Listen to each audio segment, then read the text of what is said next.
ఓం శ్రీ గురుభ్యో నమః. అందరికీ నమస్కారం అండి. ఎంత పని చేసింది కరివేపాకు అంటే పద్మావతి శ్రీనివాసుల కళ్యాణం అత్యంత వైభవంగా జరుగుతుంది. దేవతలందరూ దివ్య వివాహానికి సాక్ష్యం ఇచ్చి నూతన వధువరులను ఆశీర్వదించారు. ఆకాశరాజు కొత్తగా పెళ్లైన తన కూతురు పద్మావతిని సారెతో పాటు అత్తవారింటికి పంపారు. అలా ఊరేగింపుగా వెళుతుండగా వెంకటేశ్వర స్వామి పద్మావతితో ప్రియమైన మీ తల్లిదండ్రులు అన్నీ ఇచ్చారు, కానీ కూరలోకి అవసరమైన కరివేపాకు ఇవ్వడం మర్చిపోయారు అంటూ తమాషా చేశారు. అయితే పద్మావతి దాన్ని అవమానంగా భావించి ఇంటికి వెళ్ళి తీసుకువస్తానంటూ బయలుదేరుతుంది.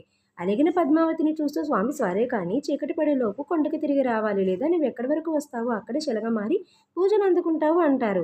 అలిగి పుట్టింటికి వెళ్ళిన పద్మావతి జరిగినంత తల్లిదండ్రులకు చెప్తుంది. కరివేపాకు కోసుకోవడానికి చెట్టు దగ్గరికి వెళ్ళగా ఆమెకు భృగు మహర్షి పెట్టిన శాపం వల్ల చెట్టు మొత్తం ముళ్ళతో నిండిపోతుంది. చాలా సమయం కష్టపడి కరివేపాకు తీసుకుని కొండకు వెళ్ళేటప్పటికి సూర్యాస్తమయం అయిపోతుంది.